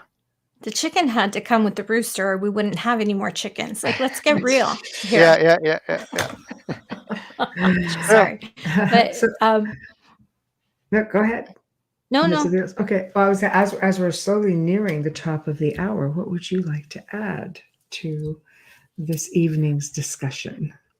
What would I like to add? Well, Yeah. regarding to the rooster, I did grow up with roosters in my backyard, and they would wake me up, but I needed to be awakened, you know? Right. Right. And it crowed 3 times, and I didn't doubt. Yeah, We yeah. could do pop culture and silly references for hours. Well, that was a Jesus reference with the rooster crowing 3 times. Yeah, something like that. But, Yeah. uh, I That's always a say yeah. I'm whole other comic show. relief. It was interesting because I grew up in suburban Long Island where no one had these things, but my dad, grew up, he lived like by a farm for part of his life, so he wanted to bring that in. But I guess we just agitated the neighbors and they told us to just kind of get them out. But for years, I was the chicken kid, I was the farmer kid, that was me. Right. But See, Tamara says divine intervention of the egg. I don't believe it. yeah, but It's a rooster and a chicken. It's like Adam and Eve. yeah, So, but okay. So, what do you have coming up? Let's go there next. What do you have coming up? Do you have any events? Or you have yeah, any? I'm going to be in Lilydale I August love 8th. Lilydale. Yeah, where no one dies. So I'm going to be in No, Lilydale. it's where we all Uh, go to rejuvenate. People If who you work yep. see the in Fox light. sisters, say hello from us. That's Very right. nice. That's right. Lilydale, I'm going to be doing a workshop there. Ah, Oh, that's awesome. Yeah, fantastic. it's going to be on August 8th. So I'm going to be doing a wonderful workshop on my NDE and different lessons, and I signing love it. books. And Go find Jacob at Lilydale. Guys, it's an experience in itself. I Oh, yeah. yeah, love Lilydale. Lilydale is great. Go, Yeah, oh, books up yeah, I fast. used to You'll go get all the into it. time. Love it. Yeah. It's really the center of spiritualism, It in is. the It US, and is. It's historic. What I love about it too is how progressive it is as well. Oh I yeah. mean, they were, before all of these kind of social, progressive kind of changes and the very into women's rights and, stuff like that before, so they were very always ahead of the game in terms of social issues. And that's what I love too about them. Yeah. They weren't just about the mediumistic stuff. It seemed like they were very much about, moving the needle on social rights and stuff like Yeah. that. So I'm Oh, all they're for that. wonderful. They're Um, wonderful. it's going to be in Right. Lilydale, and you have a couple different potential things lined up with like different producers about like potential shows. I can't get into the specifics of No, it, of course. Yeah, yeah. but that is something potentially on the horizon. I'm manifesting as well. Nice. Um, Nice. I'm trying to go out west to do some stuff too. So Right. a lot of things are happening. But yes, Lilydale is like something that I'm really excited about because I've never been there before. Oh my And gosh, you have to go to the museum and see my friend Ron Nagy. Well, at I'll least have to check that out. he used to be, yeah, the curator there, but it's wonderful. Everybody there is just wonderful.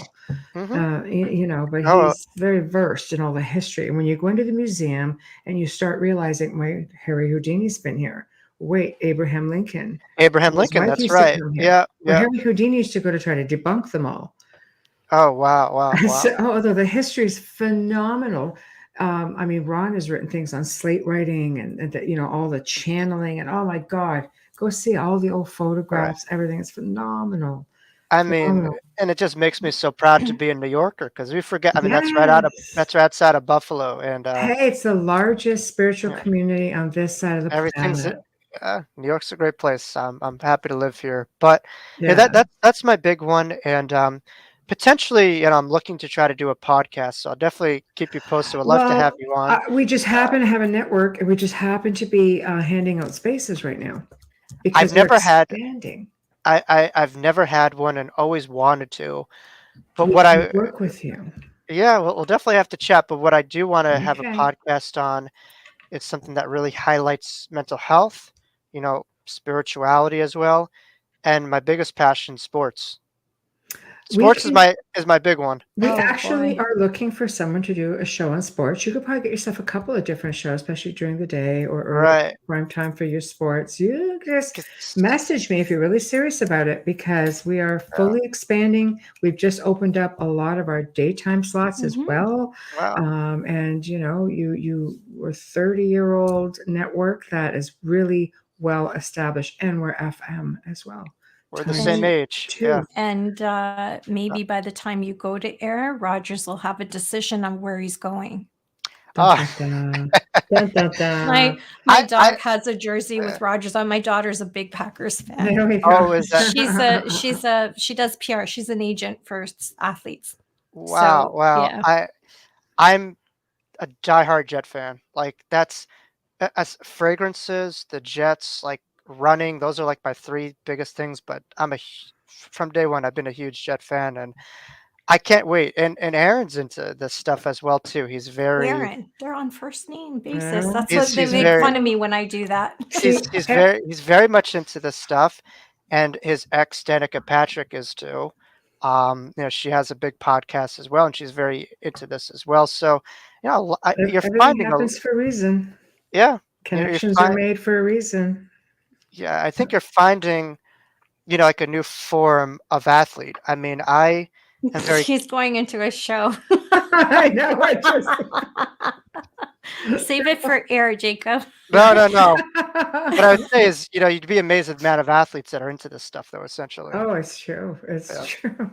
Well, if you really want to go that route, and when you're ready, you let me know, and we'll see Yeah. what we can do for you. Be happy to do it. You get One those last numbers question. up there, and I might be able to get my daughter to hook you up with players. Well, AR-12 is my goal. Yeah, that's I want to meet Aaron. Yeah. One Oh, last yeah. question, and then we'll start to sign off. Amelia, can you grab Yeah, it? sorry I cut you off, Michelle. I'm so sorry. Chris asked, does Jacob work in a clinic setting? Yes, I work private practice, but I also work in a psychiatric hospital as well too, full time. So I'm in the outpatient section of the psychiatric hospital. here in Long Island. So yeah, I work as a clinical social worker therapist, both privately, and through, psychiatric hospitals. So Hmm. you have a brain, you have a body. I'm really open to trying to He's help your you, guy right you know. there. Yeah, Okay, you know. where can people find your books? So people could find Life After Breath and the Wisdom of Jacob's Ladder on Amazon. And if they want signed copies, they could contact me through Gmail, and I do send If it's US right signed copies as there. well too. And Yes. my website is jacoblcooper.com. That's jacoblcooper.com. Contact me through there.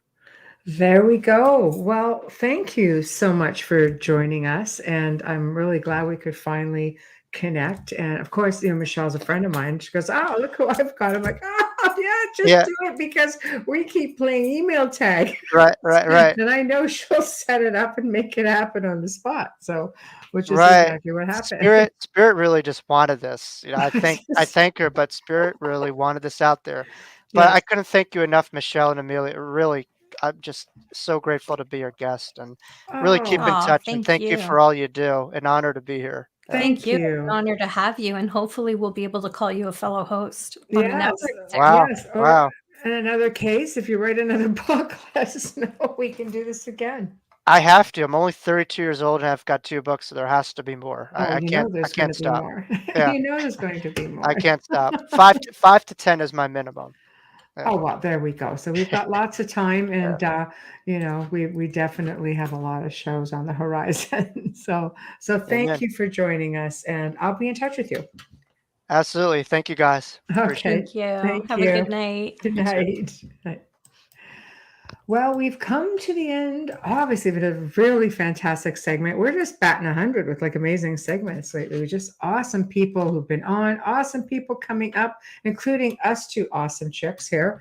And yeah, we'll get to that. So, anyway, big thank you to Jacob Cooper with all of his insight and his wisdom. He's just made this just such an amazing experience. And so many people in all of our chat rooms, because like I said, we do have 7 that condenses into one soundboard here. And it's been really nice to see all the comments and the interaction. So we thank everyone in chat who participate night after night that we're here.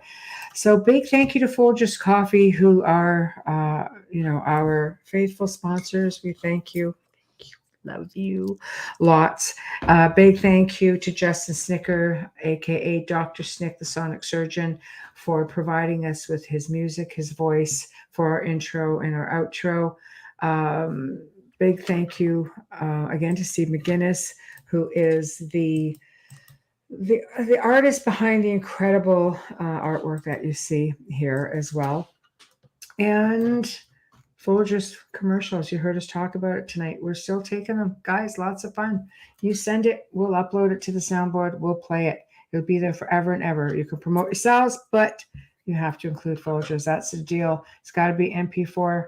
So we want the whole gambit. So next week, Wednesday night, okay, we're doing something a little bit different. Amelia and I are going to do a show on the paranormal in the news. And I'll tell you what, I just had a lot of people interacting with me and sending me things, and not pertaining just to me, of course, but I mean, there's lots of stuff going on right now with some things. So I'd like to just touch on that, and I'm sure Amelia will come up with a gambit of stuff as well, because we really love to interact with you all. So that's what it's going to be. And we look forward to getting into the meat and potatoes of everything with everybody in chat. Thursday night, we welcome the return of our dear friend Preston Dennett. Yes, Preston's coming back on the I met show. We him love last him time. I so much. can't wait. We do. We love him a lot. He's just Yes. awesome. And He's family. I started messages. Don't you have a new book out? Like, come on, give us something. Or on just this. come on. I know. So yeah. So he's going to be on, and I can tell you we're going to be closing the month off the week after that, also with 2 brand new amazing guests. So it's just going to go on and on and on. We are booking like way in, already into the summer months. I mean, heck, we've got people booked all year. So it happens quickly. So if you want to be, on the show, or you want to recommend someone on the show, we do have certain guidelines, because we try to not do it, all the other shows do. We just try to make it very unique to everyone. So just drop us a line. Otherwise, have a fantastic weekend. Thank you for tuning in. And again, everybody in chat, you're bloody awesome. Thanks for kicking in and being so interactive. Thank you, Faye. I will get back to you, by the way. Just schedule, but I'm there. I've seen it. I'm on it. All right, guys. Thank you. Good night.